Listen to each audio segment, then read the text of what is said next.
मैं यहीं रहूंगी। क्या था सुरुचि का फैसला। शादी के बाद सुरुचि ससुराल पहुंची। सारे कार्यक्रम खत्म होने के बाद 3 से 4 दिनों में सभी मेहमान एक एक करके वापस चले गए। लेकिन उसकी ननद और उसके 2 बच्चे 2 दिनों के लिए रुक गए। उसके सास ससुर ने तो बहुत पहले ही इस दुनिया से विदा ले ली थी, इसलिए उसकी ननद ने जितने दिन भी रहीं, सुरुचि को भरपूर प्यार दिया ताकि उसको सास की कमी न खले। भाई के विवाह की सारी जिम्मेदारी वे ही संभाल रही थी।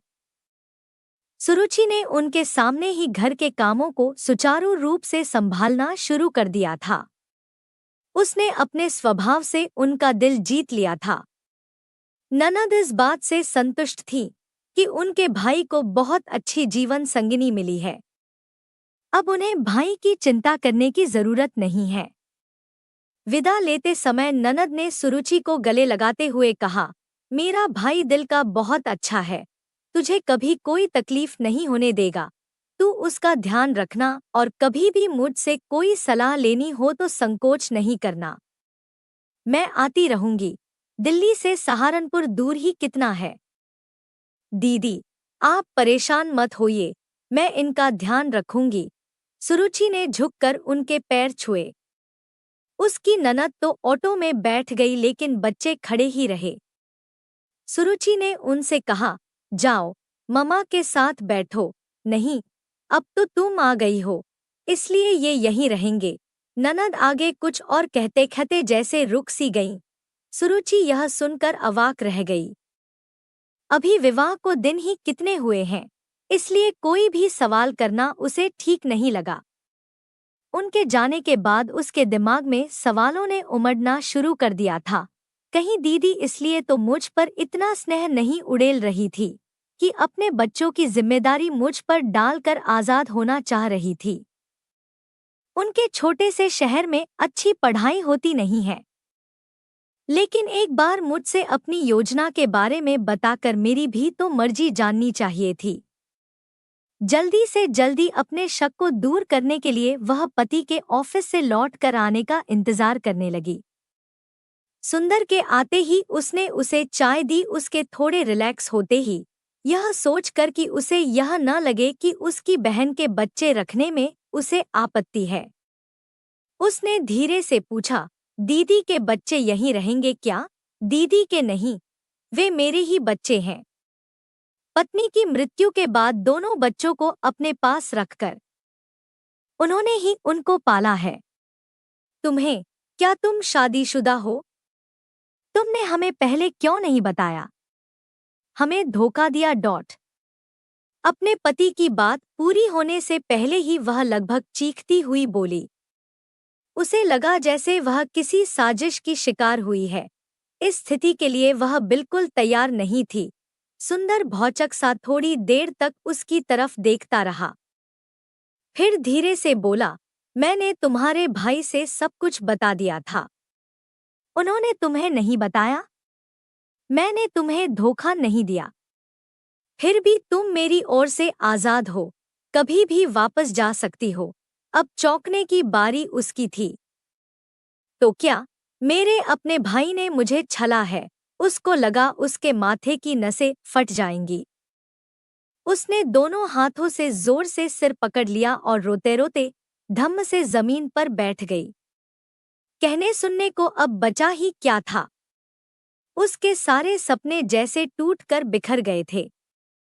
शरीर से जैसे किसी ने सारी शक्ति निचोड़ ली हो। वह किसी तरह वहां से उठकर सोफे पर निढाल होकर लेट गई।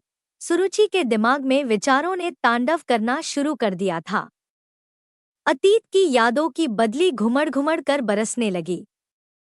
उसके पिता तो बहुत पहले ही चले गए थे। उसकी माँ ने ही उसे और उसके भाई को नौकरी करके पढ़ाया लिखाया। जब वह कॉलेज में पढ़ती थी, उसके भविष्य के सपने बुनने के दिन थे, तभी अचानक हार्ट अटैक से माँ की मृत्यु हो गई। भाई उससे 5 साल बड़ा था, इसलिए उसका विवाह माँ के सामने ही हो गया था। माँ के जाने के बाद भाई भाभी का उसके प्रति व्यवहार बिल्कुल बदल गया। वे उसे बोझ समझने लगे थे। ग्रेजुएशन के बाद उसकी पढ़ाई पर भी उन्होंने रोक लगा दी थी। भाभी भी ऑफिस जाती थी। सुरुचि सुबह से शाम घर के काम में जुटी रहती थी। उसके विवाह के लिए कई प्रस्ताव आए, लेकिन अभी जल्दी क्या है कहकर भाई भाभी टाल दिया करते थे। मुफ्त की नौकरानी जो मिली हुई थी। इसी बीच उनके 2 बच्चे हो गए थे। जब पानी सिर से गुजरने लगा और रिश्तेदारों ने उन्हें टोकना शुरू कर दिया, तो उन्होंने उसकी शादी के बारे में सोचना शुरू किया, जिसकी परिणति इस रिश्ते से हुई। जिस उम्र की वह थी, उसमें बिना खर्च के इससे अच्छा रिश्ता क्या हो सकता था। उसका मन भाई भाभी के लिए घृणा से भर उठा। अचानक सुंदर को सामने खड़े देखकर उसके विचारों को झटका लगा। सुंदर ने उसके पास बैठते हुए कहा, तुम्हारे साथ जो भी हुआ बहुत बुरा हुआ, लेकिन दुखी होने से बीता वक्त वापस नहीं आएगा। अभी उठो और शांतमन से इसका हल सोचो। जो तुम चाहोगी वही होगा। तब तक तुम मेरी मेहमान हो। तुम कहोगी तो मैं तुम्हारे भाई के पास छोड़ आऊंगा। भाई के पास जाकर क्या होगा? यदि उन्हें मेरी खुशी की परवाह होती तो ऐसा करते ही क्यों? मुझे नहीं जाना उनके पास। वह बुदबुदाई और आंखों के आंसू पोंछकर घर के काम में लग गई। अगले दिन सुबह सुबह उसकी ननद का फोन आया। सुरुचि समझ गई कि कल की घटना के बारे में वे जान चुकी हैं, इसीलिए उनका फोन आया है। उधर से आवाज आई, सुरुचि बेटा, हमने तुम्हारे भाई से कुछ भी नहीं छिपाया था। फिर भी यदि तुम्हें बच्चों से समस्या है तो वे पहले की तरह मेरे पास ही रहेंगे, लेकिन मेरे भाई को मत छोड़ना। बहुत सालों बाद उसके जीवन में तुम्हारे रूप में खुशी आई है। बड़ी मुश्किल से वह विवाह के लिए राजी हुआ था। वे भरे गले से बोली, जी। इसके अलावा वह कुछ बोल ही नहीं पाई। इससे पहले कि सुरुचि कुछ फैसला लेकर उन्हें बताए, उन्होंने ही उसकी सोच को दिशा दे दी थी। उसने नए सिरे से सोचना शुरू किया कि भाई के घर वापस जाकर वह फिर से उस नारकीय दलदल में फंसना नहीं चाहती और बिना किसी सहारे के अकेली लड़की की इस दुनिया में क्या दशा होती है, यह सब जानते हैं। यदि उसका विवाह किसी कुनारे लड़के से होता तो क्या गारंटी थी वह सुंदर की तरह उसे समझने वाला होता। उसकी कोई गलती नहीं है, फिर भी वह उसे आजाद करने के लिए तैयार है। इतना प्यार करने वाली माँ समान ननद कहाँ सबको मिलती है। भाई बहन का प्यार, जिसमें दोनों एक दूसरे की खुशी के लिए कुछ भी त्याग करने के लिए तैयार हैं, जो उसे कभी अपने भाई से नहीं मिला। बच्चे जो शुरू में उसे दूर से सहमे सहमे देखते थे, अब सारा दिन उसके आगे पीछे घूमते रहते हैं। इतने सुखी संसार को वह कैसे त्याग सकती है, जो खुशी प्यार और अच्छे रिश्तों से हासिल हो सकती है, बेशुमार धन दौलत या ऐशो आराम से नहीं मिल सकती। इतना प्यार जिसकी उसके जीवन में बहुत कमी थी, हाथ फैलाए उसके स्वागत के लिए तैयार है। समाज में अधिकतर बहुओं को घर में निचला दर्जा दिया जाता है। वहाँ एक लड़की को विवाह के बाद इतना प्यार और मान सम्मान मिल जाए तो उसे और क्या चाहिए। उसे अपने समय से समझौता कर लेने में ही भलाई लगी। शक व चिंता की स्थिति से वह उबर चुकी थी।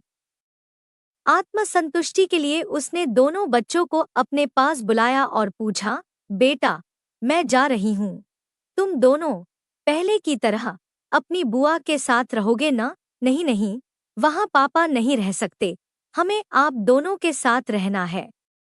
आप हमें छोड़कर मत जाइए प्लीज, आप हमें बहुत अच्छी लगती हैं। इतना कहकर दोनों सुबकने लगे। सुरुचि ने दोनों को गले से लगा लिया। उसका भी दिल भर आया। इतना तो उसे कभी उसके भतीजों ने महत्व नहीं दिया था, जिनको उसने वर्षों तक प्यार दुलार दिया था। सुरुचि ने अपनी ननद को अपने फैसले से अवगत कराने के लिए फोन मिलाया और बोली, दीदी, मैं यहीं रहूंगी, कहीं नहीं जाऊंगी।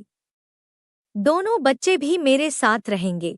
अभी उसकी बात पूरी भी नहीं हुई थी कि उसकी नज़र पीछे खड़े सुंदर पर पड़ी, जो उसकी बात सुनकर मुस्करा रहा था। आंखें चार होने पर वह नवयौवना सी शर्मा गई, भूल गई कि वह अपनी ननद से बात कर रही थी।